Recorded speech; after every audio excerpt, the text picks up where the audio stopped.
everyone, welcome to my channel. Apologies for a delay, but I'm here, and today I'm going to continue my first impressions / limited set review of the new upcoming Magic the Gathering set, Teenage Mutant Ninja Turtles. So yesterday we stopped just before reviewing green color, so let's start with it. Just a quick disclaimer, I haven't actually read the cards beforehand, so this is going to be my true and honest first impressions as always. So I'm going to read a card and then we're going to discuss it. So of course all of your input is very welcome.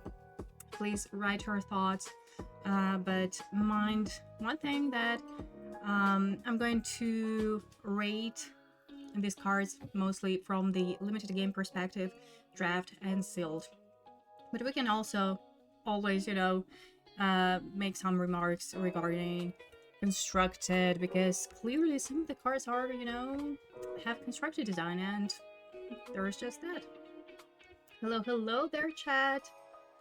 Sorry to make you wait, but here we are. Let's go. Let's see how fast we are gonna go through all the cards. If I still have time, we'll just jam something on Arena. That's the plan. Alright, so the first green card is Courier of Clumsibles. So for 2 mana, we have a creature 1/2. When it enters, you may search your library for a food card, reveal it, put it in your hand, then shuffle. If you don't put a card into your hand this way, create a food token. Oh, this is amazing. This is great because we've seen these food tokens, like food tokens that actually serve as a removal spell in in black and red. So this is actually very cool. And if not, still it comes with a food token, which is not nothing, right? I like it a lot. Hello, Evidence Self. Hello, how are you? Next up is Kawabunga. So for 1 green mana, we have Sorcerer. Look at the top 4 cards of your library. You may reveal a Mutant, Ninja, Turtle, or land card from among them and put it into your hand. Put the rest on the bottom of your library in a random order. So yeah, we've seen a similar design before, and honestly I feel like it's playable, but I don't know, for some reason it just never makes the cut when I play. So I guess it's just a matter of preference mostly, but yeah, definitely playable. Frog Butler. For 2 mana, we have creature Frog Spirit. Oh my god. Is this my spirit animal? Or somebody else is going to be? So, for 2 mana, a creature 1/1 with Death Touch. It has 2 activate abilities. For tap, add 1 mana of any color, and for 2 mana, this creature gains reach until end of turn. Oh, it's the frog! It's the dart frog. Well, almost. It's good. Yeah, great to drop for green, obviously. It's your ramping, mana stabilization, it does it all basically. Alright, so this is our first rare in green. Ground Chuck and Dirtbag. I have no idea who you guys are, but alright. So for 6 mana, we have creature 8/8. Trample. Whenever you tap a land for mana, add 1 green. I mean, alright, so for a game of limited, this ability is irrelevant, obviously, because most likely you're going to cast it for your fair 6 mana. Maybe if you have some ramping, you can cast it on your turn 5, but like realistically, this is your 6 drop, right? That being said, listen, for limited, 8/8 Trampler for 6 mana is respectable, to say the least. Yeah, I would first pick it, so the ability doesn't matter, but like as a solid body, as a finisher, yeah, it's okay, Of course, it dies to any removal, but, still, it cannot be ignored. It has trample. So, yeah. And for constructed, you know, can be something if there is a way to cheat it early in the game, you know. This ability can be like something crazy. I mean, if we talk about standard, like those rhythm cup decks, still 6 mana is a lot. I know that, you know, your Simic cup deck can produce up to like what, 9, 10 mana potentially on turn 3.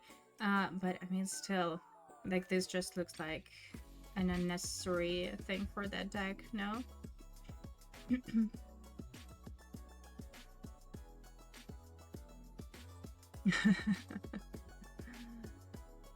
I don't know, I'm quite skeptical for it being played in standard right now. But yeah, this ability is definitely more constructed design.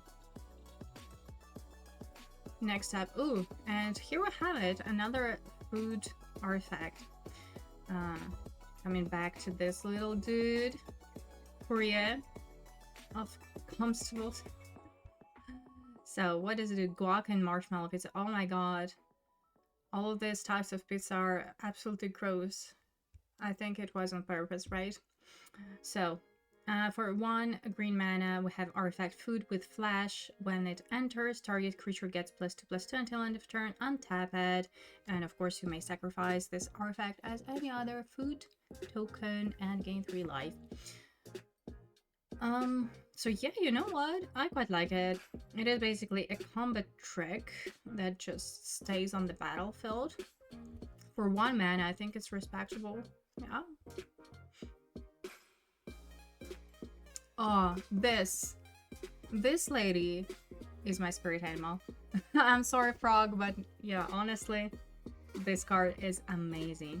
So, Leatherhead Swamp Stalker, 4 mana, 5/4 trample. It enters with a hexproof counter on her. Work! Whenever Leatherhead deals combat damage to a player, you may remove a counter from her. When you do, destroy target artifact or enchantment that player controls. So, again, first thought is standard, right? All those green decks are just getting out of control and they keep printing more busted cards in green. Yeah, absolutely crazy, you know. For a rhythm deck, incredible. Even mono green, just wow, absolutely crazy. But you know what? Just let's talk about limited. 4 mana, 5/4 trample hex. Nice, right? I know that it's not a bomb, but it is just, you know, such a strong creature. And yeah, rock in a cowboy hat, it is of course something. Next up, Michelangelo Game Master. For 3 mana, we have a creature 3/3 with Disappear. At the beginning of your end step, if a permanent left the battlefield under your control this turn, put a +1/+1 counter on Michelangelo. So Disappear, this is the new mechanic. I guess it's okay, you know. Looks like a filler, but I feel like recently 3/3 4/3 has become better for some reason. I don't know. And also this ability, it may look kind of slow, especially considering that it doesn't have trample. So yeah, I don't know where I sign up with it. Most likely, yeah, filler category. That being said, I don't know. Maybe it is a solid core for a green deck. Next up, Michelangelo Improviser. This is Michelangelo in a mythic slot. So for 4 mana, we have a creature 4/4 with Sneak. Sneak is also a new mechanic. What does it mean? It means that you may cast this spell for this alternative cost. So it's not an ability, it is an alternative cost. If you also return an unblocked attacker you control to hand during the declare blocker step. So you can do this after you get the priority, after the blockers are declared. And Michelangelo enters, tap and attacking, or like any creature with this sneak ability. So whenever it deals combat damage to a player, you may put a creature card and or a land card from your hand onto the battlefield. What? Excuse me, what? Any creature. I just, I don't know, my thoughts are, streaming towards standard, even though I said that we're going to discuss only from a limited perspective. But you know what, when it comes to mythics and rares, it's just impossible to ignore the constructed possibilities, right?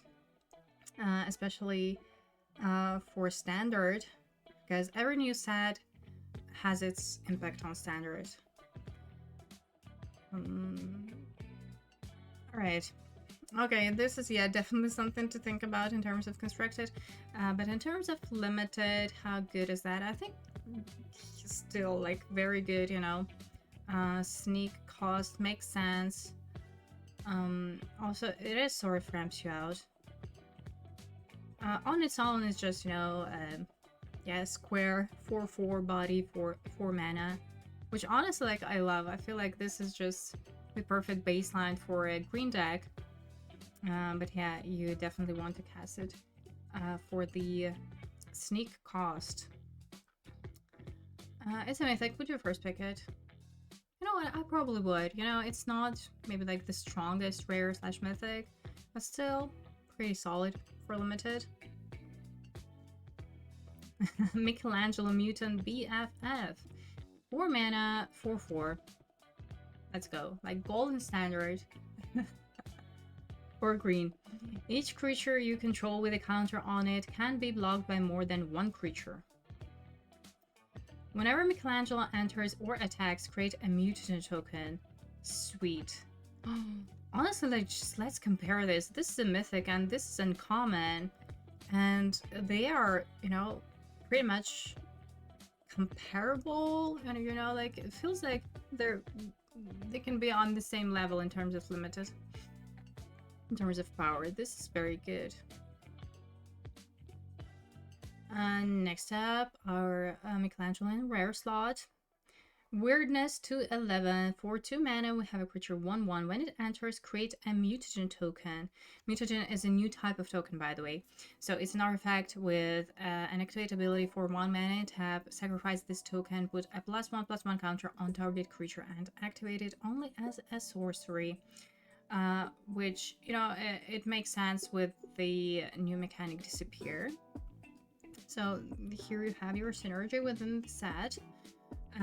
Anyway, moving on, what Michelangelo does is if 1 or more +1/+1 counters would be put on a creature you control, that many +1/+1 counters are put on it instead. So it is like a payoff and an enabler in one. And we've seen, so of course, mutagen token is a thing. There's going to be a lot of them. So, for example, if you see it in your first pack, definitely, like, honestly, I would first pick it. Yes, it is a kind of build around. There is a deck building cost, but I feel like it's an easy one because, again, mutagen tokens, and also like in white, as far as I remember. So there are ways to put those counters, and there is definitely synergy on it. Like traditionally, it is a Selesnia's theme. I don't know how it's gonna play out in this. Again, for some weird reason, I haven't found a draft archetype reference for this set. Next up, Michelangelo's Technique. For 5 mana, we have sorcery with Snake, which is, interesting, right? Not only creatures have this alternative cost. So the mana cost is 5 and the sneak cost is 4. Look at the top 8 cards of your library. Put up to 2 creature cards with total mana value 6 or less from among them onto the battlefield, and the rest on the bottom of your library in a random order. What? Are you kidding me?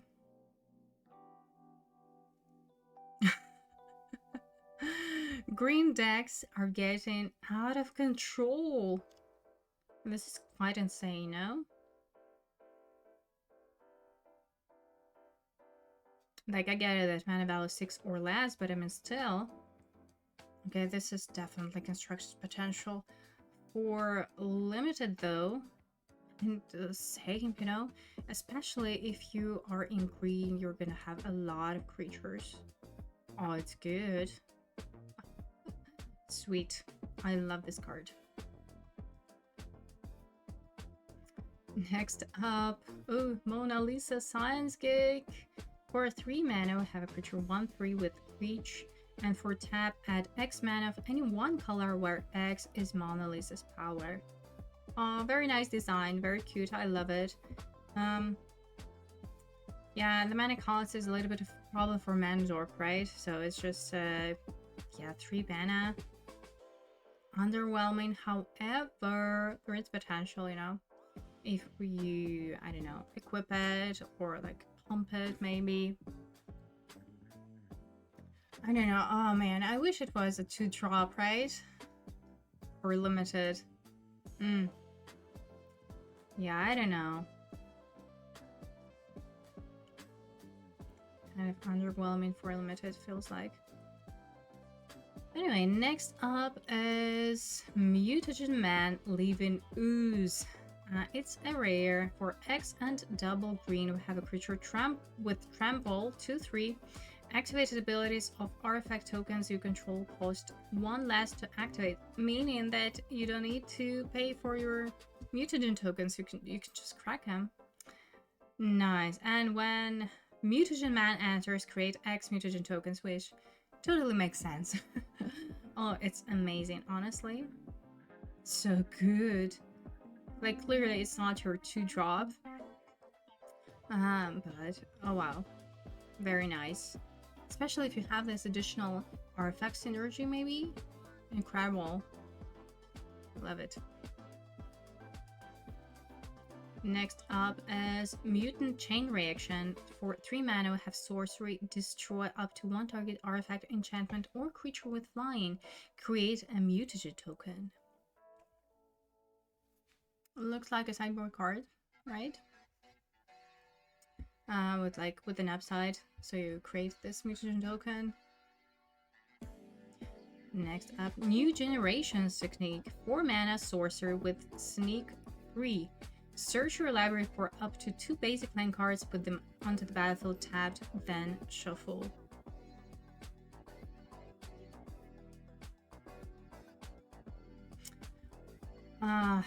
Man. Like, you have to return an unblocked attacker and during the declare blocker step, meaning that they're not gonna deal damage if unblocked, right? Well, clearly, you have to return an unblocked attacker. I don't know, like, this condition is a little bit weird for a, for this effect, I would say. Like, you're losing on tempo. I don't know. And like, I get it that it's a mana stabilization, but still. But I mean, you can guess it for 4 mana, but I'm always skeptical about spells like that at this stage of the game. Next up is Novel Nunchaku. 3 mana artifact equipment. When it enters, attach it to target creature you control. When you do, equipped creature fights up to 1 target creature an opponent controls. Equipped creature gets +1/+1 and has trample, and equip cost is 3. Oh, so nice, honestly. It is your fight spell. Pretty cool. So your creature is gonna have trample as long as this artifact is equipped to it. Nice. Honestly, I love it. Great. Also very fun design, not gonna lie. So it's not your usual like sorcery fight spell. It is an artifact, and there is definitely prominent synergy on artifacts in the set. Yeah, like late in the game, you know, especially if you're in green, assuming you would have a lot of like at least 4/4s. So just, you know, making them 5/5 and tramplers is kind of a threat that cannot be ignored in the end. Nice. All right, next up, Party Dude. It is a green enchantment class for 1 mana. When this class enters, each player creates a food token. So to get to level 2, you have to pay 2 mana, and whenever an artifact an opponent controls is put into a graveyard from the battlefield, draw a card. Okay, now it makes sense. And to get to level 3, you have to pay 5 mana. Whenever one or more of your opponents are attacked, up to one target attacking creature gets +X until end of turn, where X is the number of cards in your hand. Very interesting. Like, this is a rare, right? Let's imagine, would you first pick it? The question remains the same. When it comes to rares and mythics, would you first pick it? To be fair, I'm not sure. Like, it looks cool, like the effect and all of the grind, and yeah, it can be pretty punchy, like if you get to level 3. At the same time, like, let's imagine that this food token is the only artifact your opponent controls and they crack it before you get to level 2. It's like very, very bad. And I don't know. Yeah, I don't think that it's that great for limited. Like, it's so situational. I know that probably everybody's gonna end up playing artifacts at some extent, at least those mutation tokens, but I mean, still, like, to make it worth including to your deck, I don't think that it's gonna be enough. So it looks like a fine sideboard card, but just because it's a rare, it probably cannot be your sideboard card unless, like, you can pick it up late. It's a rare. I don't know. I didn't like it. Next up is Primordial. Was it Hider? How do I pronounce it? Anyway, 4 mana, 4/4. Again, amen. Golden standard, I love it. All of the green creatures, 4/4, 4/4, ideal. Reach trample. When this creature enters, you gain 2 life. What? Why green is so pushed? And it's common. Are you kidding me? Let us just, you know, let it sink in. It's a common. 4/4. For 4 mana. You know, not even double green. Just your normal 4 mana. Reach trample. And it also gains your life. Like, oh, what's going on? What's up with that? Oh my god. Crazy. Next up, Ragamuffin Raptor. 5 mana, 4/3. When this creature enters, return up to one target creature or food card from your graveyard to your hand. Okay, you know, like, after this one, I think, like, anything would look kinda weak.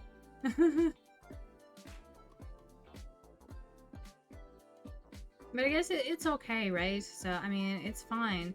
It is your sort of recharge kind of a deal for green. Also makes sense for Golgari, I guess.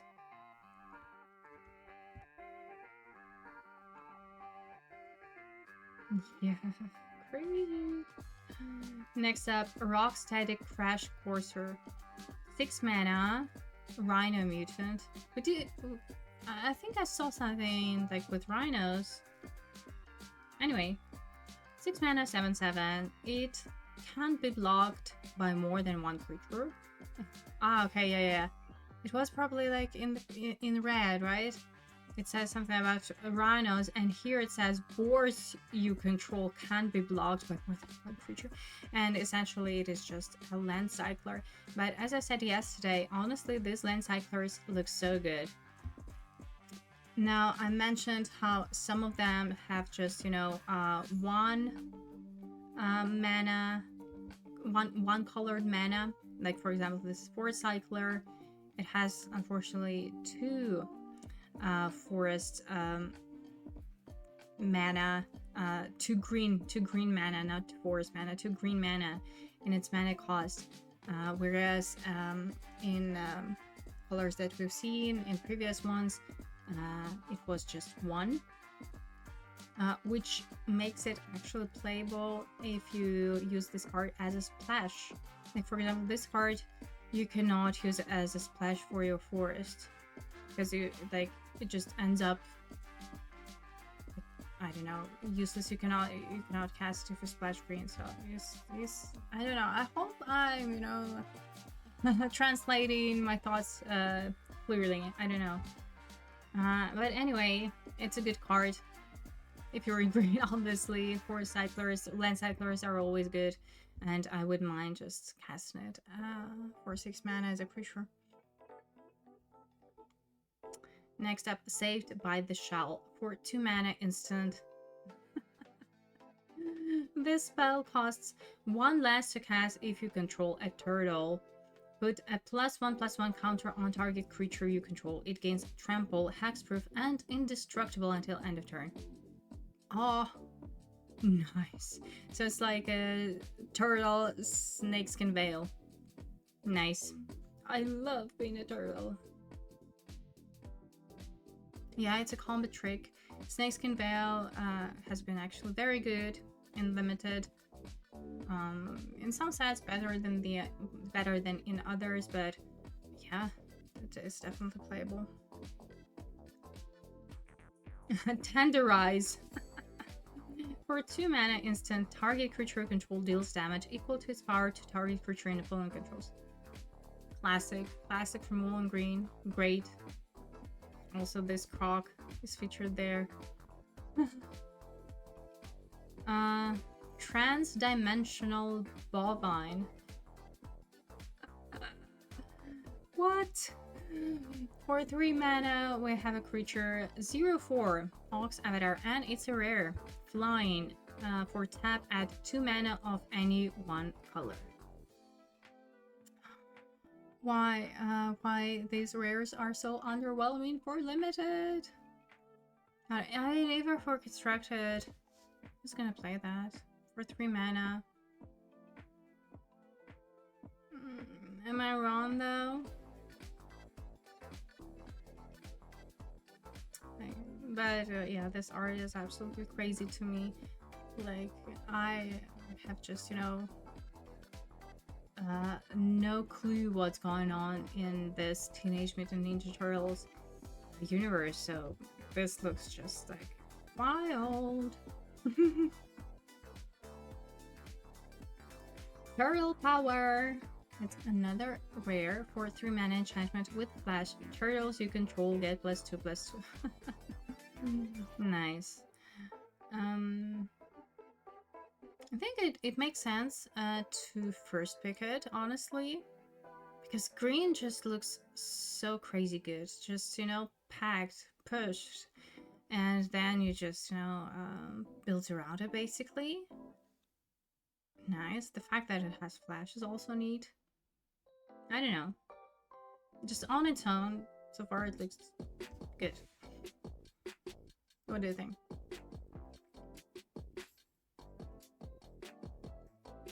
Venus, Torn Between Worlds, 5 mana, 5/5. Mutant Frog Turtle. Whenever it is dealt damage, put that many +1/+1 counters on her. Again, can respect her. Whenever a creature you control with a counter on it deals combat damage to player, you may pay 1 blue mana, and if you do, draw a card. Okay, so it has, you know, this hint that you want to play it. And Simic. So am I crazy, or are those signposts and comments for the archetypes? Oh. Sudden realization. Nice. Pretty sweet. But you know what? Maybe it is a signpost in common. But even if it's not, if you end up in another color combination, maybe you can like cheaply splash it. Green allows it. Sometimes it's free, but I don't know. Most of the time it's not. Now it's good. Honestly, like, what are we talking about? Like solid body. Mana cost is reasonable. The ability is good. Built from scraps defined by self. Let's go. West Wind Avatar, 7 mana, creature 7/7 with trample. Whenever this creature enters or attacks, you may sacrifice a token or a land, and if you do, you gain 3 life. It also has a disappear, so for disappear, we draw a card. Oh, this is amazing. So again, it's like an enabler and payoff in one. Oh, this is so good. I know this like pretty heavy on mana, but at the same time, it's a 7/7 with trample, so it's kind of fair, and the ability is great. So it's sort of like you stabilize and you draw a card. Incredible. I like it.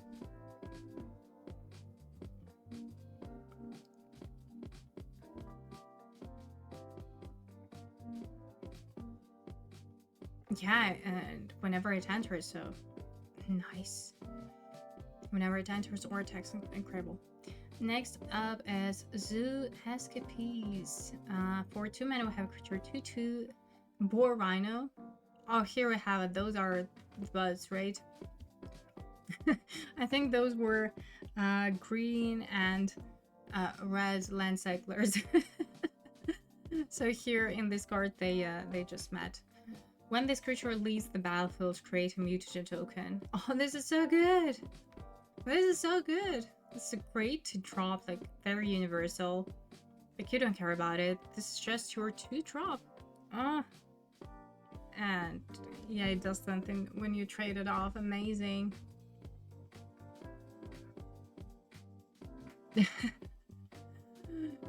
Yeah, I don't know. Maybe I'm crazy to call this signpost, but honestly, without any reference, it's kind of hard to navigate the set when you're first looking at it.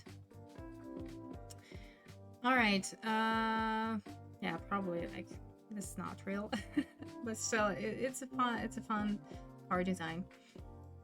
All right. So we're done with green. Let's move on to multicolored, and the first card is Baxter Stockman. So for 5 mana, 3, 1 blue and 1 red, we have a creature 3/3. When it enters, create a 1/1 colorless robot artifact creature token. At the beginning of combat on your turn, target artifact creature you control gets +3/+0 and gains first strike and vigilance until end of turn. Nice. Okay, so all right. Yeah, let's be real. This is our signpost in common, right? So this just speaks perfectly for EZ, because we were talking how there is so much synergy in these colors on artifacts. Just all about artifacts, basically. A lot of artifacts in blue, a lot of artifacts in red, and like all of them work together. And here is just your proof of that. Nice.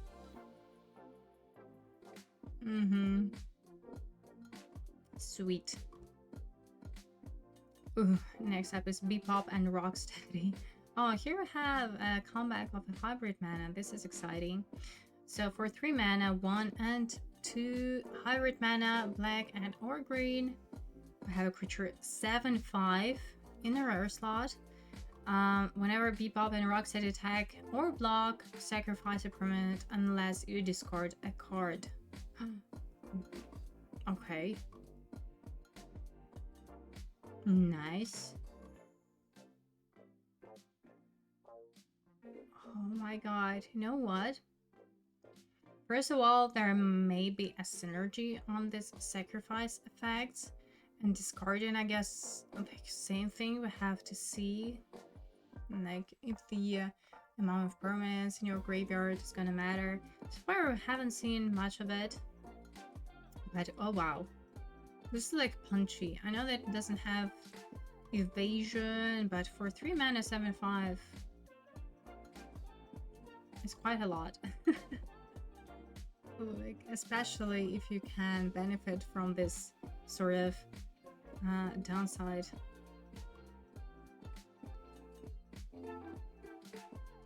Alright, here we have another Izzet card. Brilliance Unleashed, 6 mana for 1 blue and 1 red sorcery. Choose one or both. It deals 5 damage to target creature. And choose target artifact card in your graveyard, return it to the battlefield if it's an artifact creature card. Otherwise, return it to the battlefield and it's a 3/3 robot artifact creature with flying. Oh wow.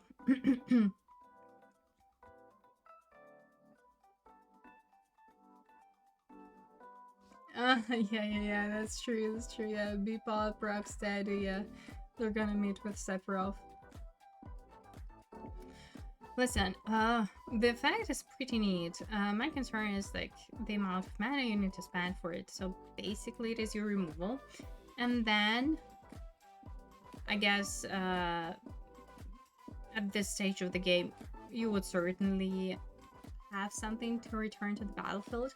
It's pretty neat that, you know, like even your like food removal artifacts, or I don't know, pretty much anything can become a creature. So imagine, right, you return this food token that is essentially a removal permanent, so it comes back, it deals damage, or I don't know, and then you have a creature out of it.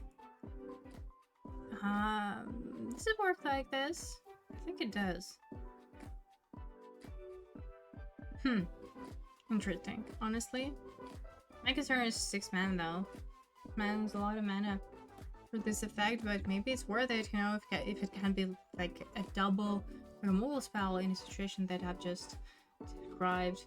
And yeah, it makes sense.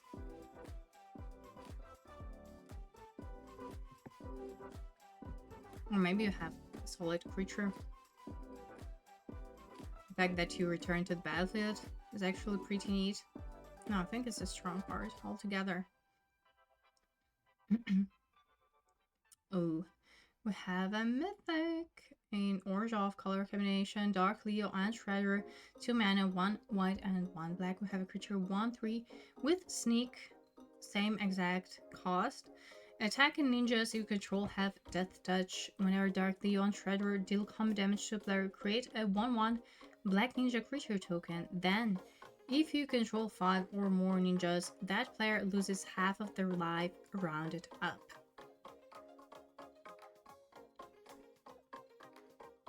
Okay, let me read the cons. Brilliant. Let's come back for a sec. Brilliance Unleashed just depends on speed of the format. Fear that those green decks are going to apply too much pressure. That's true, and you like essentially you do not have any ramping, so you just yeah, you're gonna cast it like naturally for 6 mana. Yeah, I agree. We'll have to see. We'll have to figure it out. So this card. I mean, it's okay if you are in these colors. Exactly. There is a lot of sneak in white for sure, which makes sense. It's interesting. Like, I don't know. It looks like a build around, definitely. Would you first pick it? If it's a mythic, it looks underwhelming, right? I mean, I can see how it can work, and yeah, I don't know. Only attack ninjas you control have Death Touch, though. I don't know. Yeah, again, kind of underwhelming. I guess I wouldn't mind playing it, but as a first pick, it's like, It's 2 colors. Alright, and next up is Dawn and Leo. Problem solvers, 5 mana. We have a creature with another hybrid mana cost, and so for 3 and double hybrid white and or blue. We have a creature 4/6 with vigilance at the beginning of your end step. Exile up to 1 target artifact you control and up to 1 target creature you control. Then return them to the battlefield under their owner's control. Sweet. Okay, so a lot of artifacts with ETBs, right? We've seen those in blue. So, what hybrid mana means is that, you know, you can just play blue. So you can just play your Izzet and Don Liu. Fits this archetype perfectly. Or if it's just a white card. To be honest, I don't know. Like, just because of this synergy with artifacts, you probably want to be in blue though. But I would first pick it. You know, I think this has definitely more potential than this one. I love like the stats and mana cost, you know, makes more sense to me. Yeah, nice. Dawn and Wrath, Heart's Science. For 3 mana, 1 and double hybrid, blue and red. We have a creature 2/4 in a rare slot. It has menace, and whenever Dawn and Wrath attack, the next non-creature spell you cast this turn has affinity for artifacts. So it costs 1 less to cast for each artifact you control. Non-creature. Oh, so here we have it. Here we have it. So Brilliance Unleashed. This is how we can cast it for cheaper. However, we first need to pick Dawn and Wrath, right? And it's a rare. Dang it. What do you think about this card though? Just like, you know, on its own.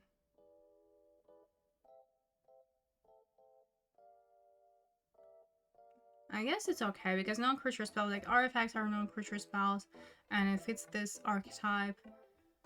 I guess, yeah, sure. And to be honest, just based on the first impressions, on the first look, I'm quite curious and quite excited about this Izzet archetype. I feel like, yeah, it's going to be very synergetic and I love it. Alright, before we move on, honestly, like, I need a coffee break. I need a coffee because, wow, the weather here is just horrible. Like, it just, you know, rains so much, like cats and dogs out there. And my brain is so foggy. It's incredible.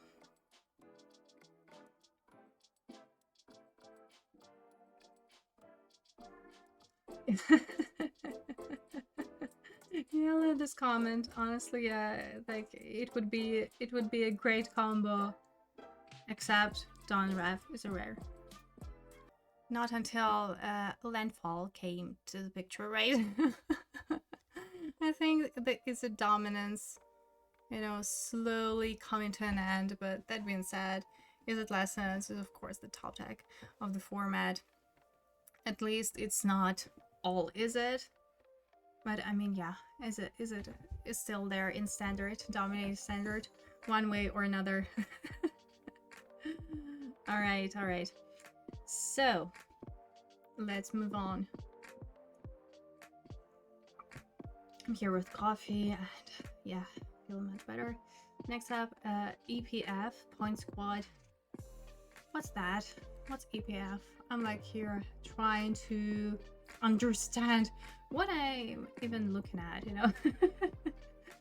Anyway, it's a creature for 3 mana, 1 and double hybrid mana, red and or white.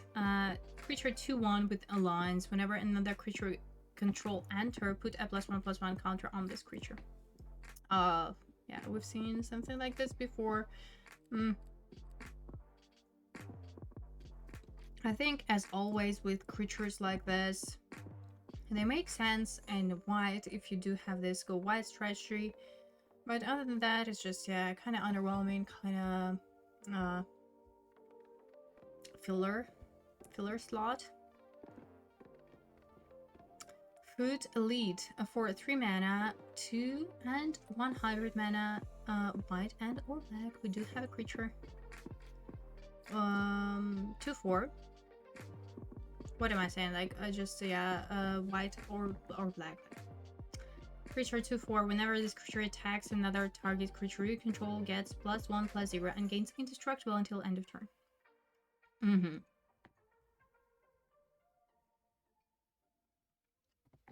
So it's like a combat prof, but it doesn't have evasion. No, I don't know. We've seen something like this before. I guess it can be okay, but generally, I don't know. I don't really like it. Like, it has to attack. The stats are quite defensive, though, right? I don't know. I'm not a fan of Food Elite. I'm sorry. Food Ninjas. Let's go. 6 mana, 4 and double hybrid mana. White or black. And black, like here it makes sense to say that. Creature 5/5 with sneak 4. Oh my god! Ariana, Hadology Magic! Thank you so much for your raid! Hello raiders, welcome! We're talking all the new set to Teenage Mutant Ninja Turtles from a limited perspective. And how do you like the set? Hello, welcome! Oh, I appreciate it a lot. So yeah, as always, I'm just, this is my true and honest first impressions because I haven't seen the cards before. So I'm reading the card, I'm looking at it for the very first time, and afterwards we can discuss it, where it fits in terms of limited. Yeah, some mythics and rares, they're clearly the constructed design, so we can mention that as well.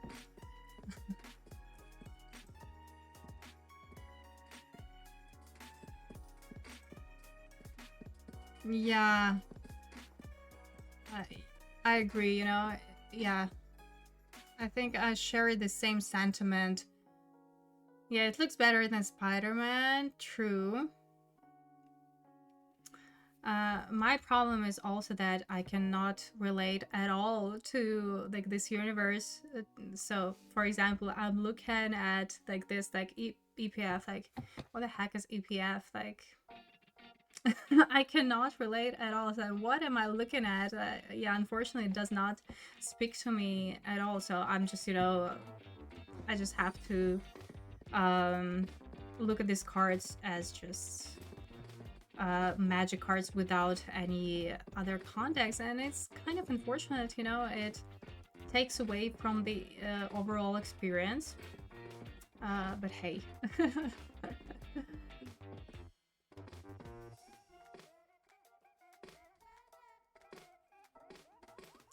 Yeah, so yeah, I just said that I remember I was watching Teenage Mutant Ninja Turtles as a kid a little bit, so I don't really remember a lot of it. So I remember like the main characters, I remember the Rat, Shredder, and that's it, honestly. Yeah, I think same, yeah. Let me read your thoughts.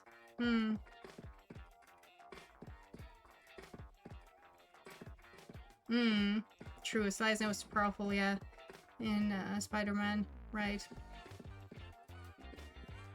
Yeah, here, honestly, green on its own seems so pushed, and from what I saw, it looks very synergetic.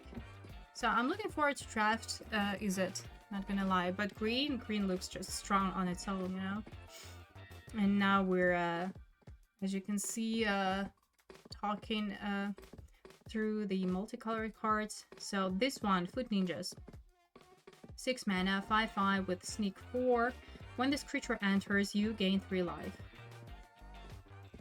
I mean, this one you definitely want to cast for its sneak cost, right? Then, like, it reminds me of this, also like 5/5 creature from Kamigawa. But honestly, like, this sneak, it's like ninjutsu, but not really. Like, it's worse than ninjutsu, right? To understand it correctly, like, you have to return an attacker, so it doesn't deal damage. And you have to, yeah, well, unblocked, it's fine. It's like ninjutsu, but the fact that it doesn't deal damage is kind of disturbing to me. I don't know. It's like, it feels like you're losing on tempo. I don't know. Like, just, you know, first impressions. Maybe I'm wrong. Maybe, like, it all works out in the end within the set, but I don't know. It does do damage, but you have to return an unblocked attacker you control. For the sneak. Oh, so like this one instead deals damage, yeah. Yeah, that's true.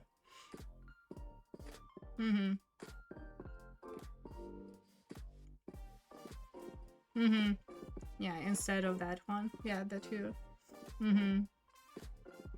Okay, so maybe I'm wrong about this. I think the idea is just, you know, to, like, again, sneakily deal more damage, right? Yeah, we'll have to see how it actually plays out, right? Yeah. Alright, yeah. That's true, you are correct. Yeah. Nobody, 1111. Hello, thank you so much for a follow. Yeah. So, sneak. Yeah, I'm definitely curious about that. Exactly, the Kucha Shadow Walker. Yeah, this one I was talking about. Honestly, I'm so bad with names. I appreciate you so much for it. That's true. That's true.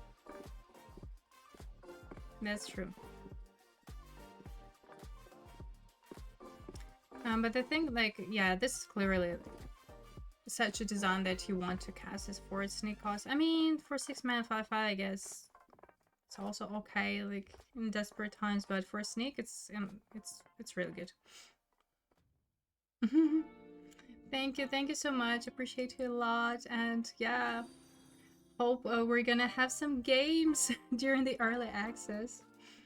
Edward Hyde, thank you so much for your follow. All right. Okay, this is a sign in common, right? This has to be Genghis Frog for 2 mana, 1 green and 1 blue, 1/3 trample. Whenever Genghis Frog. This sounds absolutely crazy. Or another mutant you control enters, create a mutagen token. So, Simic, all about those tokens, right? The thing is that this artifact synergy is like an is it theme? Maybe Simic is quite similar, honestly. Can somebody please give me this archetype breakdown? Coming back to our set review. Sure. I mean, it's kind of weird. Like, the fact that it has trample means that or like implies that you're gonna make its power bigger somehow, like with mutagen tokens, clearly. But what else is there? I don't know. It looks a little bit slow, but I love that. I love the ability. This can be definitely something. Maybe there is going to be some sort of artifact fall effect.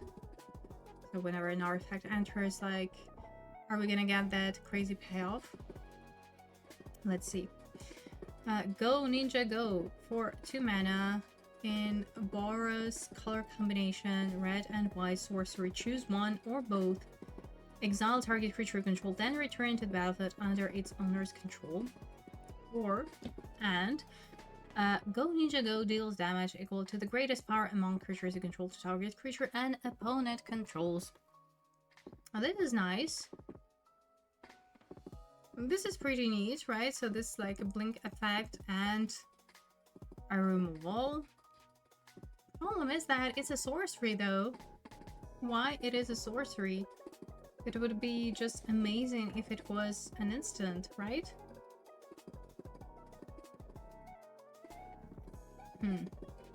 So yeah, like quite situational. Like sorcery speed just makes it so much worse. Ice Cream Kitty for 2 mana, 1 and 1 hybrid. Black or green, we have artifact creature. Food, by the way, coming back to that green dude that allows you to look for a food card. So 1/3 for 2 mana, sacrifice another creature or token, draw card, activate only as a sorcery. And of course, as with any food tokens, you may sacrifice it and gain life. This is a pretty fun design, right? So essentially it is your 2-drop. It is an artifact. It's a food. And yeah, basically you may transform all of your mutagen tokens into cards, which is nice. So it can be both like in black or just in straight up green. It does not have to be in Golgari, right? But it kind of fits both archetypes, I would say. So a little bit of sacrifice, a little bit of even, I don't know, maybe graveyard attraction. Although this card does not imply that. No, it's good. Quite defensive. But I think all things combined, I think it's good. Next up is Karai, Future of the Foot. What's up with the foot? Can somebody tell me? So for 3 mana, 1 white and 1 black, a creature 3/3 with sneak 4. Whenever Karai deals combat damage to a player, return target creature card from your graveyard to your hand. If her sneak cost was paid this turn, instead return that card to the battlefield. Alright. So, again, I feel like pretty much all of the cards with sneak cost, you want to cast them for that sneak. This is going to be probably the biggest challenge to benefit from that, but yeah, I'm curious to try it out, not gonna lie. But on its own, you know, it's kind of underwhelming, right? It doesn't have evasion, so like snake is the way to go. It's just, yeah, 3/3 for 3 mana. For this ability to work, you just have to cast for a sneak ability. Not ability, sorry, for the sneak alternative cost. So this is like the main difference as well from ninjutsu, because ninjutsu is an ability, this is an alternative cost. Now, this is 9,000 common, right? Okay. Next up, Karai's Technique for 3 mana, 1 white and 1 black sorcery, again with sneak. So yeah, this is pretty neat, pretty exciting that we can cast non-creature spells for this alternative cost. So choose one or both. Target creature gets +3/+3 until end of turn, and target creature gets -3/-3 until end of turn.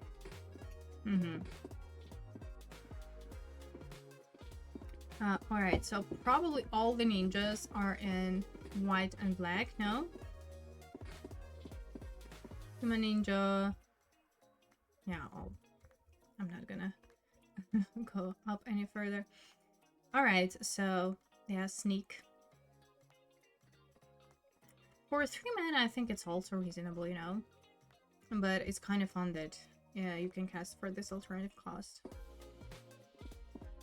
Next up, Krang and Shredder for 6 mana, 4 and double hybrid mana, blue and black. I'm sorry. I'm just yeah. Today is clearly not my day. I'm just nothing is great today. I apologize. Anyway, whenever Krang and Shredder enter or attack, each opponent exiles cards from the top of the library until they exile a non-land card. It has stats 6/7. And it has a new ability, Disappear. So at the beginning of your end step, if a permanent left the battlefield under your control this turn, you may cast a card exiled with Crankshare without paying its mana cost. Ooh, this is interesting. It's a ninja too. So it, yeah, it can be like blue and black, or it can be just, you know, straight up blue or straight up black card, which is amazing when it comes to these hybrid mana.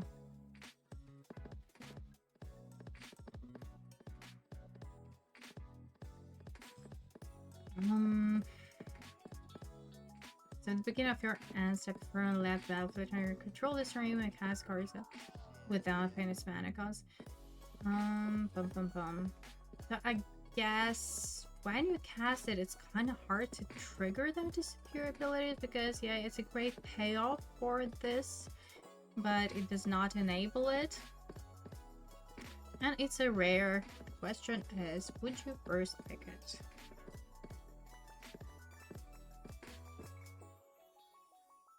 Like, the effects seem strong. My problem, I don't know, like for a game of limited, I think it's like justifiable.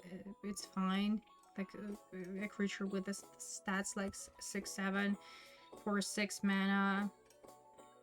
My problem is that I don't know. It's like it's not good enough. Why it does not enable itself? Otherwise, I don't know. Would you first pick it? I'm on the fence about this one, to be honest. Like, I can see potential, but it's just so late in the game.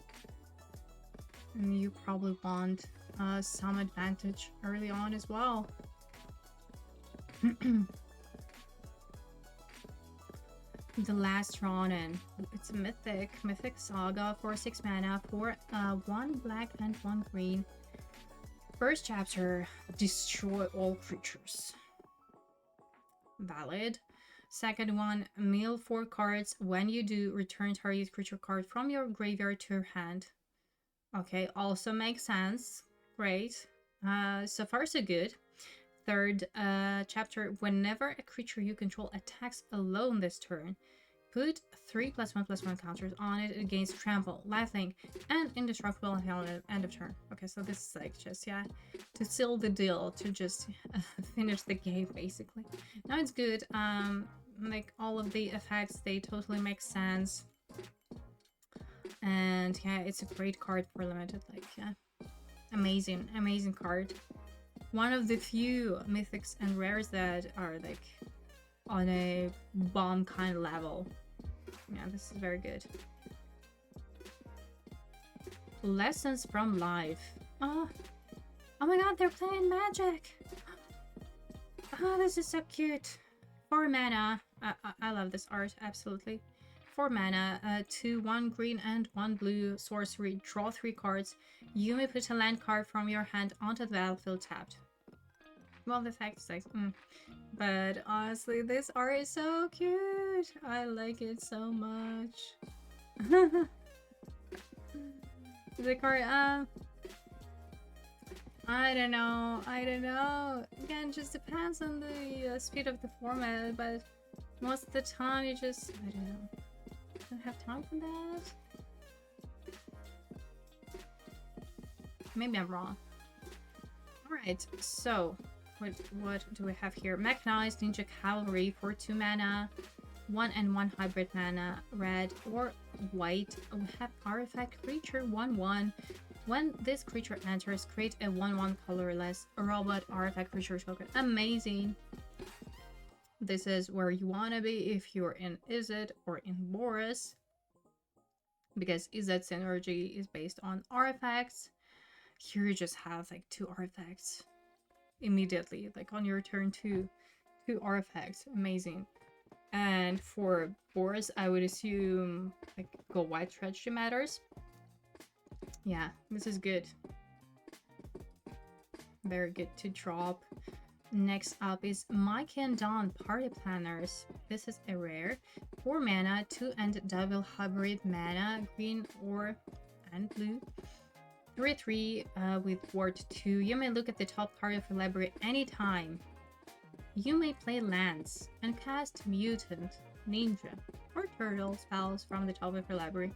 If you cast a creature spell this way, that creature enters with an additional +1/+1 counter on it. This is great. Okay, so this is, again, this is the rare that we need in limited. This is it. And it's amazing, like, again, hybrid mana just allows you to play it in green or in blue. Of course, you may play it in both, but oh my god, this is crazy good. I love it. Yeah, this is a good rare, for sure. Good value rare. Also, ward is not nothing, like, if you can cast it early on.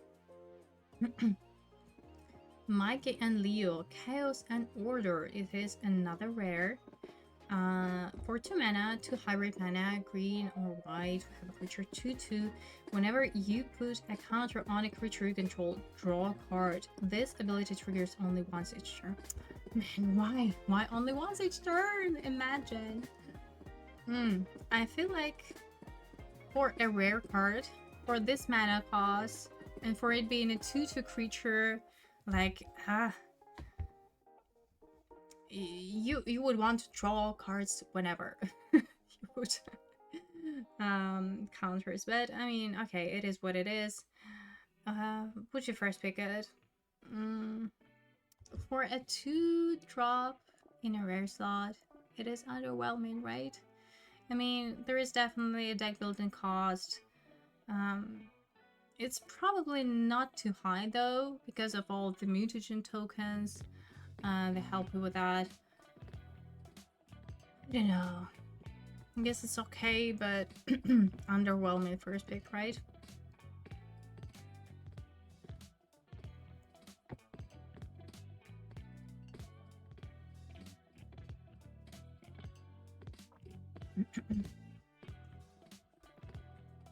Also, if it's said whenever, so not, I mean, if it wasn't restricted by only once each turn, how crazy it would be in constructed.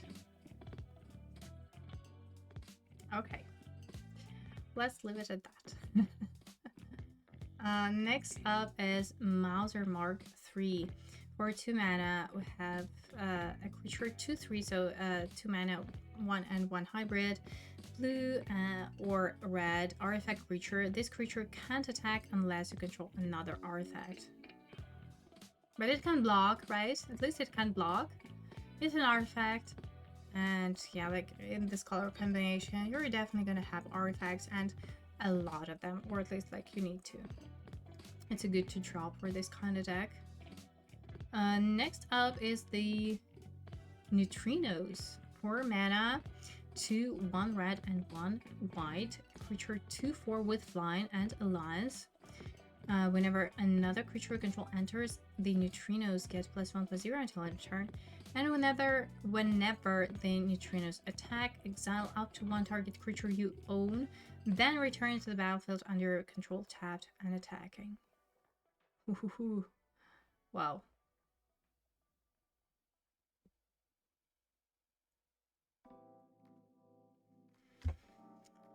I'm trying to understand the ability. Why? Oh, because, yeah, because of the alliance, of course. Because of the alliance, yeah, just to trigger that. Yeah, okay. Now it makes sense. All right. And also, yeah, maybe some of the ETB abilities, you can just, yeah, blink them. Oh, yeah, okay. Okay, I got there. I got there. It's good. Assuming it is a sign passing comment. So yeah, Boris Alliance going wide.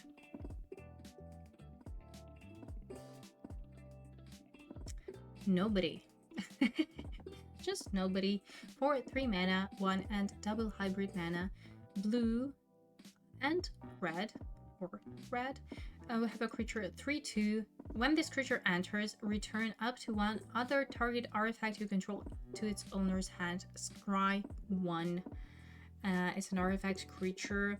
So again, Yeah, probably it's gonna be good in this archetype. So, you know, again, ETBs can recharge those, or I don't know, even let's say we've cast that 2-drop that enters with the token. So turn 3 we cast this, we turn that to drop, so we cast it, we're going wide, created a lot of artifacts. Yeah, probably. Northwind Avatar. It's a mythic. So 5 mana, 2 double, blue and 1 red. A creature 5/5 with flying. When this creature enters, if you cast it, you may put a card. Sorry, you may put a card you own from outside the game into your hand. We can, right? In a game of limited, we can as well, because like everything that we've drafted and not playing is our sideboard. Okay, so limited, maybe it's not relevant. Of course, it makes more sense in constructed. But I mean, still, like for 5 mana, you get a 5/5 flyer, and still, like basically, whatever it is, it gives you a card, even in a game of limited. That's good. I mean, not very synergetic with that artifact thing, but you know what? It's okay. I'll take it. I'll take it. Well, it can be blue. You can splash it maybe for red, but maybe not. Just play it as it is. Ooh. Pizza Face Gastromancer. 5 mana, 3/1 black and 1 green. A creature 2/4. And it's food as well. It's a food as well. Food mutant. Languzer? Hello, thank you so much for a follow. When it enters, create a food token. It has this new ability, new keyword, disappear. At the beginning of your end step, if a permanent left the battlefield under your control this turn, put 3 +1/+1 counters on up to 1 other target artifact or creature. If it isn't a creature, it becomes a creature. Okay, and for Whoopin, 10 mana, tap and sacrifice Pizza Face, you gain 15 life. What? Oh my god. Listen, this card is a lot of things. I don't know where I stand with it. Just by looking at it. Okay, it's an artifact. In these colors, I'm not sure how it's gonna be that relevant. For 5 mana, a creature 2/4 is underwhelming.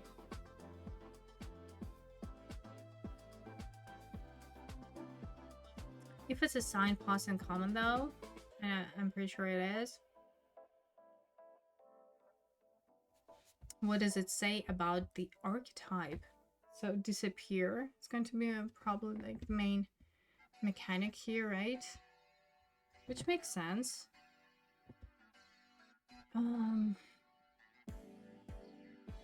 Just on its own, honestly, it's kind of underwhelming. Like, it requires additional work, which maybe is not so hard. I don't know. I don't like that it's 2/4/4/5. Yes, it enters with the food token, but then you probably wouldn't be able to trigger the disappear ability. If you can though, great. Maybe you like trade off like naturally before you cast that.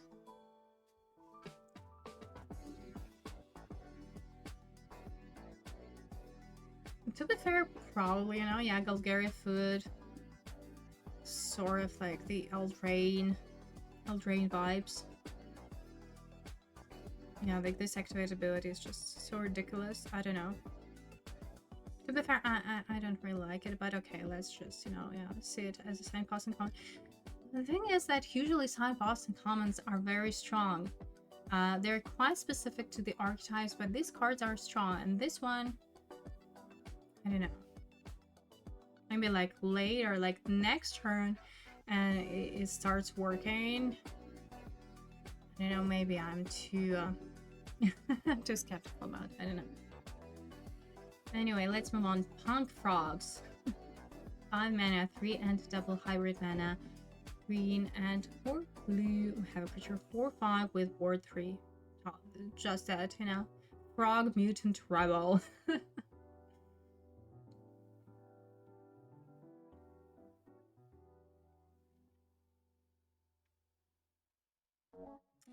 Honestly, yeah, I don't know. It doesn't do anything. It doesn't do anything. But okay, I guess it's your filler. Putrid Pals. 4 mana. This art though. 4 mana, 2 and double hybrid mana, black and or green. We have a creature 3/3 with death touch and disappear. So, this creature enters with 2+1/+1 counters on it if a permanent left the battlefield under your control this turn. Oh, like, okay. You kind of want to trigger that, right? I guess it's okay, like 3/3 4/4 with death touch, but like a 5/5 death toucher for 4 mana like is a real threat, meaning that naturally it's gonna trade off for 2, like double block.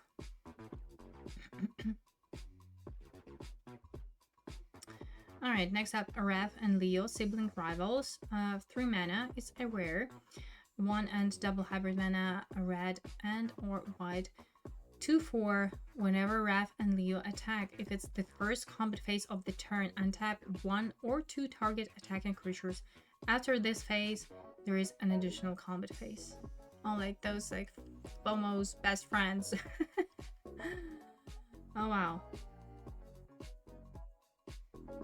How did this tag go? Alright. Yeah, this is pretty aggro, of course.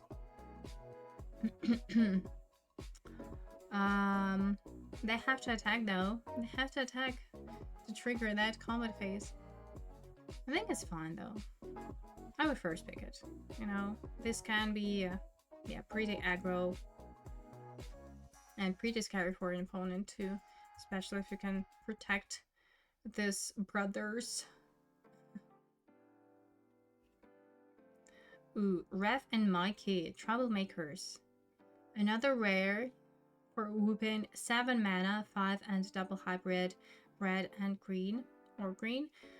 Trample Haste, 7/7 creature, by the way, 7 mana for a 7/7 whenever they attack, reveal cards from the top of your library until you reveal a creature card. Put that card onto the battlefield, tapped and attacking, and the rest on the bottom of your library in a random order. Okay, so this is great. Again, like this is like the perfect example of a rare that you want to first pick in a game limited in draft. So, sure. So it attacks the same turn and finds another creature, and you know, like honestly, just kill your opponent out of nowhere. Crazy. Slytherin Cryptid? How do I pronounce Cryptid? 3 mana, 2 and 1 hybrid. Fish Mutant, 2/3, so green or blue. When this creature enters, create a mutant token. Oh, this is nice. Alright.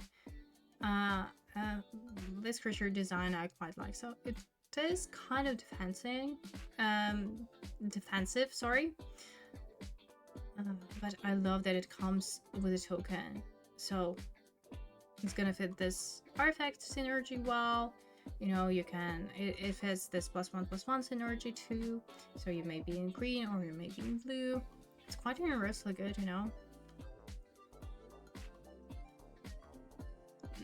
I mean, it's not like a great creature, but it may be a good support creature for those 2 archetypes. Alright, next up is Splinter Radical Rat. For 3 mana, it's a rare. 1 and double hybrid, white and or black. Mutant Ninja Red 2/4. If an ability of a ninja creature you control triggers, that ability triggers an additional time. Alright. And it also has an activate ability for 2 mana. But 1 and 1 blue target ninja can be blocked this turn. But it's fine, you know, like this blue mana makes sense because of the hybrid mana, so you don't need to be like in this 3-colored situation or a multicolored situation. Alright, so Orzhov, yeah, we got it. Orzhov is where our ninjas are at. Again, it's a rare. First pick or not. I think yes, and then try to build around it.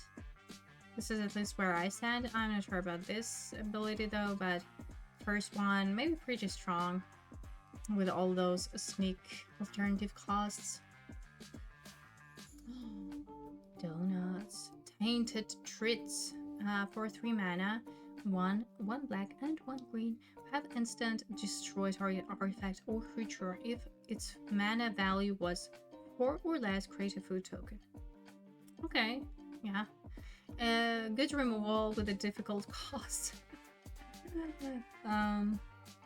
Otherwise, you know, yeah, good. Taka and Razar, Terrible 2s. For 2 mana, double hybrid mana, black and red or red. Have a creature 3/2.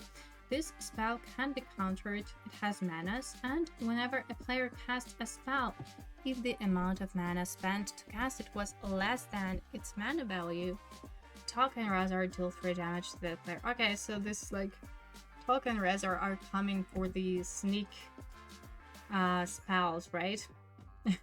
Mostly. Alright, interesting. But again, for limited it's kind of underwhelming just because the mana cost is quite difficult. Yeah, the spell can be countered also, like in the majority of scenarios is irrelevant in limited. Effect may be something, sure, but also quite specific.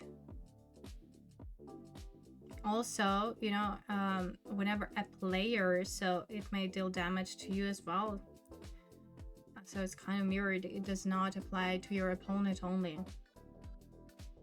I would say that it is mostly a constructed design, but yeah, there is definitely sort of synergy within the set as well. Just, I don't know, would you first pick it? Again, it's a rare, would you first pick it? I probably would not gonna lie. I don't know, maybe wrong, but it's just, yeah, as a rare, it's kind of underwhelming. Or limited.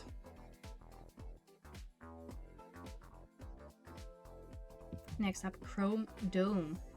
Oh, we're moving on to colorless now. For 2 mana, it's a rare robot ninja. 1/3.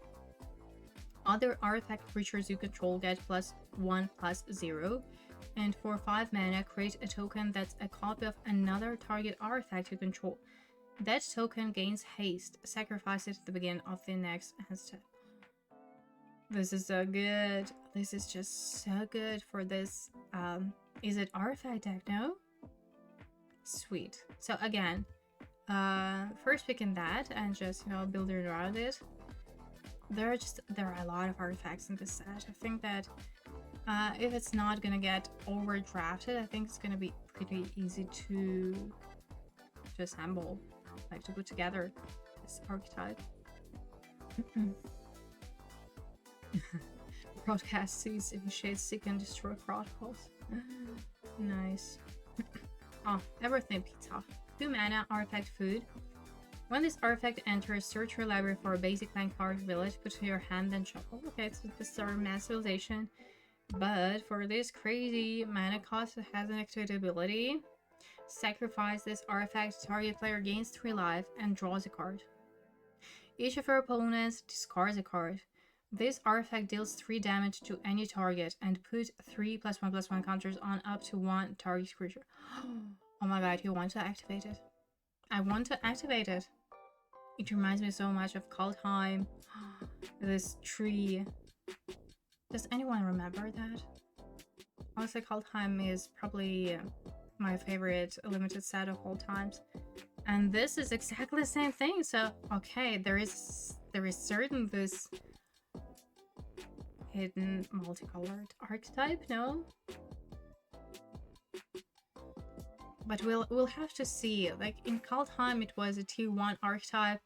Here, yeah, we'll have to see to like figure out how viable it's gonna be, but honestly, the deck is very strong. Next up is Henchbots, 4 mana, artifact creature robot, 2/3. When this creature enters, exile target tapped creature and opponent controls until this creature leaves the battlefield. It's like if you postponed threat removal.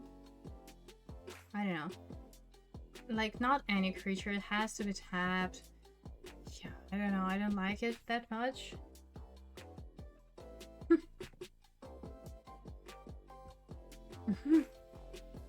Look at this flavor text. Nice.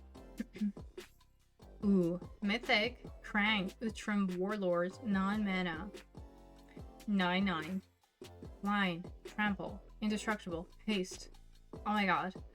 Other artifact creatures you control have same thing. Okay. Flying, Trample, Indestructible, Haste. Oh my god. This is just an incredible bomb, but it costs 9 mana. Ah, Nekasugi, hello. Thank you so much for your raid. Hello there. I hope I'm pronouncing it correctly. Apologies if not. Yeah, honestly, like the effect is just so bomby, but 9 mana is kind of killing me. What do you think? It's kind of crazy. What's your first pick it? Like, probably, like, I don't know. When you're playing something like that, you have to play a lot of ramping spells, and this is also like a deck building cost, so you have to include like a lot of mandors, a lot of like maybe medium creatures to ramp out to something like that. Or maybe it can be reanimated somehow. I don't know, we haven't seen any reanimation spell, have we? I'm fine, thank you so much. How are you? Glory Pose, hello, thank you so much for all, appreciate it a lot. So yeah, this is like a part 2 of my usual first impressions limited set review. Every time when a new set comes out, I just sit down and just read through all of the cards with you all, and we discuss them in terms of limited gameplay, draft, and sealed. Of course, some of the cards, they are clearly constructed designs, so we mentioned that as well. And as always, just tune in tomorrow for the early access streamer event. It's gonna start at 7 p.m. Central European time, so just go and watch all of your favorite streamers trying out these new cards. And I am going to stream on Thursday starting from 11 a.m. Central European time, and I'm just going to play draft and sealed all day long. So that's why we're talking about all the new cards. Yeah, any input, any thoughts are welcome, so let's share. So now with this Crank, honestly, Crank feels like first pick in early access. But realistically, would you? I know you would. I know you would. It's hard to resist. Oh man. Omni Cheese Pizza, 2 mana, artifact food. When this artifact enters, draw a card. Okay. Already. good. So it's like, you know, basically cycles itself. So what does it do? A 1 mana tap, sacrifice this artifact, add 1 mana of any color, and as always for 2 mana and sack, you gain 3 life as with any food. I think it's fun to play something like that if you need to add up to this artifact count in your deck. Again, it's basically like cycles itself. And then maybe you need that color stabilization. So yeah. The Ooze, for 2 mana, legendary artifact in a rare slot. Whenever a creature you control with a +1/+1 counter on it leaves the battlefield, create a mutated token for each +1/+1 counter on it. So, you know, here it comes, you know, it's just this cycle of the mutated token. So you put this, oh, hold on. So on its own, it does not create a mutagen token. Okay, but assuming that you have that mutagen token, so your creature with a counter leaves, you create another mutagen token, and then just, you know, cycle of it. And for tap, exile target card from a graveyard, create a mutagen. Oh, sorry, I did not read it to the end. So it actually creates a mutagen token. I apologize. Yeah, reading cards, you know, always helps. So, again, I don't know. I'm sorry, I just cannot help but think about standard again. So we have another grave hate, basically, right? Oh, it's okay. It's okay. I appreciate your following your raid. Thank you so much.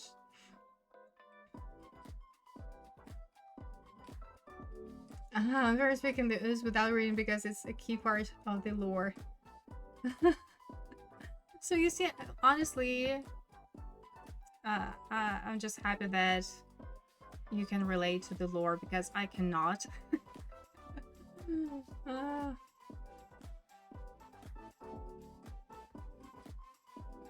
To be fair, I would also first pick it because it's a good card. It fits literally any deck. And it's gonna be just great in Izzet, maybe in particular, because it is an artifact on its own. And then you just, you know, keep those mutagen tokens going. No, it's great. Honestly, it's a good rare. Like, it's not a bomby bomb on its own, but it's just such a cool engine. Nice. Next up is Skateboard. Just Skateboard for 1 mana artifact equipment. When it enters, tap target permanent. Equipped creature gets +1/+0 and has haste, and equip cost is 1. Alright. Listen, another cheap artifact. Cheap equip cost. It's like basically boost, but with an upside. When it enters, you tap target permanent. You tap your opponent's creature you attack. Nice. Yeah, it's actually good. I feel like I feel so. Yeah, I agree. Mythic Technodrome. 2 mana. Artifact creature 3/3 reach trample. This creature can't attack or block unless its power is 6 or greater. And for tap and sacrifice another artifact, draw a card, put a +1/+1 counter on this creature. Oh my god. Alright. This is like Bankbuster, no? Oh my god. Like we don't. Okay, we of course need engine for it. Like there is a certain deck building cost, so you need to have other artifacts for it to work. But basically, like, we can again transform our mutagen tokens into cards. Alright, interesting. Would you first pick it? I think I would, you know? again, like first thing that comes to mind is it. Also Simic, because there are a lot of cards that produce those mutagen tokens. Nice, honestly.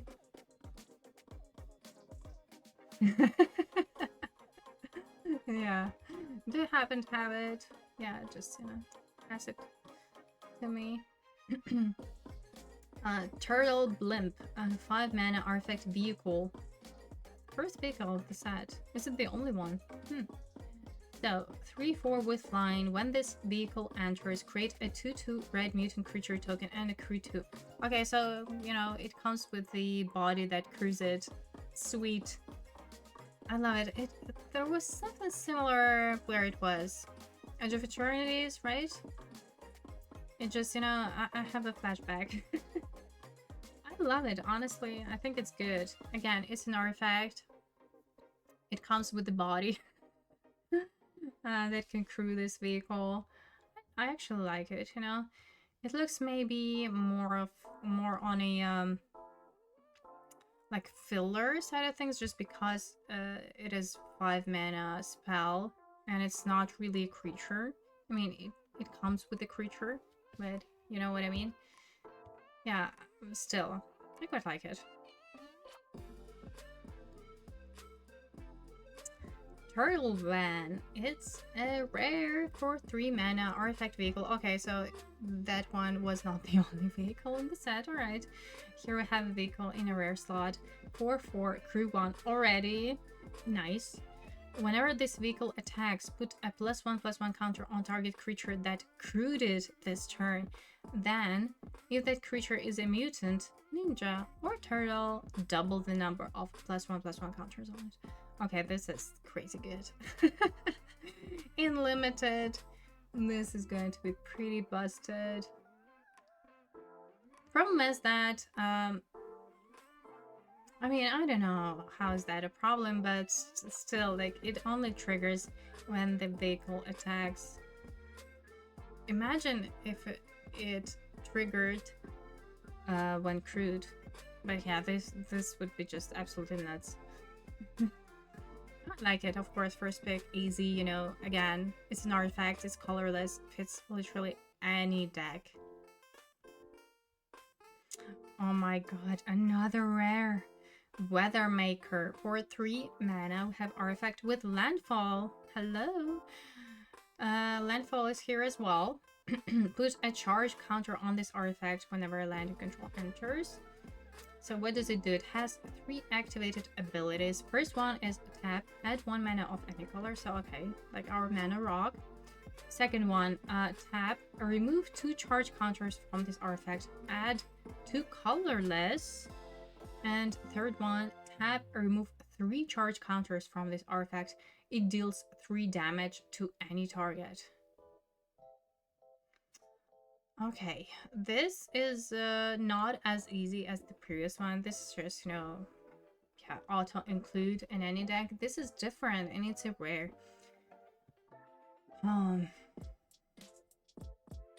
I don't know, I'm like always skeptical about these mana rocks and limited, to be honest.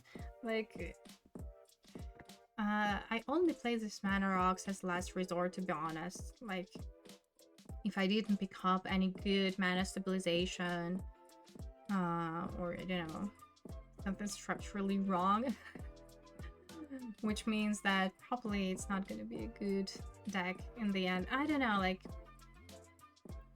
I know that the last 2 abilities are pretty strong, but those are a little bit slow. I'm around though. That's true, yeah, that's my point, that it looks very slow. Okay, listen, this is it. Ah! Wow, we're done with the set, only lands left. So what do we have here? Dimension X, so I assume it's a cycle, right? So this dual lands, they're gonna enter tapped, and when this land enters, you gain 1 life.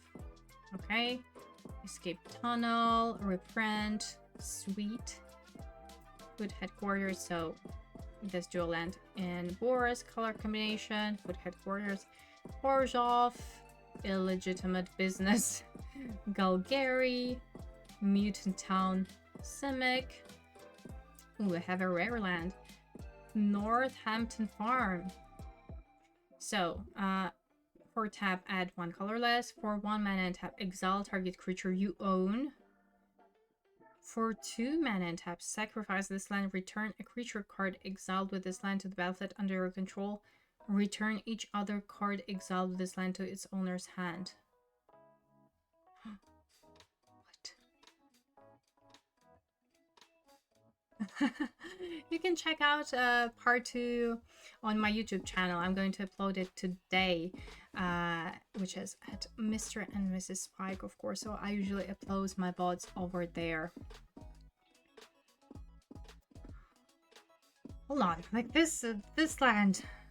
I'm just trying to, you know, grasp how do I want it to work.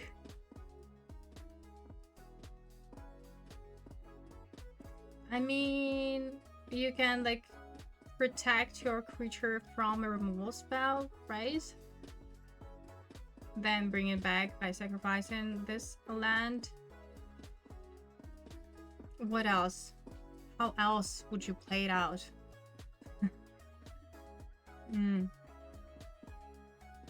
Let me know. Let me know. But you know, like, it's a rare. Like, for a draft, like, you would just pass it, right? Alright, another dual land, and is it TCRI? Building again, TCRI. What is that? Turtle Lair, add 1 colorless, or add 1 mana of any color. Spend this mana only to cast a ninja or turtle spell, and for 3 mana and tap, target ninja or turtle can't be blocked this turn. I mean, this kind of utility lands, they're quite specific, so yeah, they're playable, I think. Yeah, like, honestly, to activate this ability is quite a lot of mana. I don't know. Oh, yeah, and just, yeah.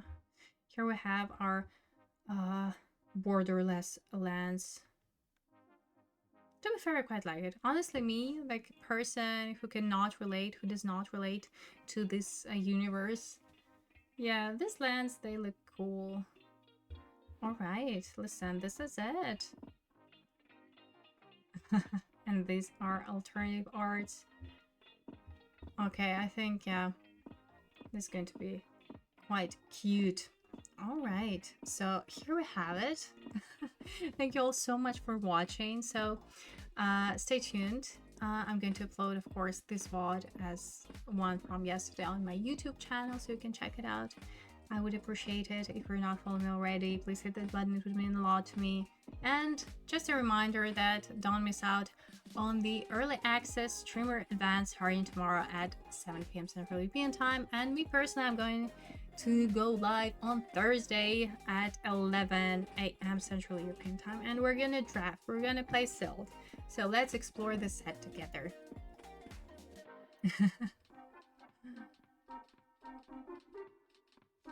Oh, baby turtle, nice, nice.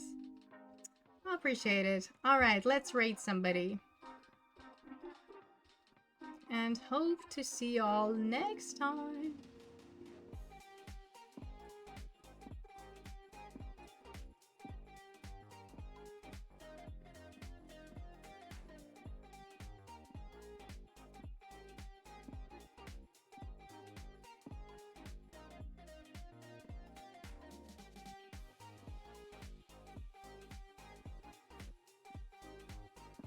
All right, bye-bye.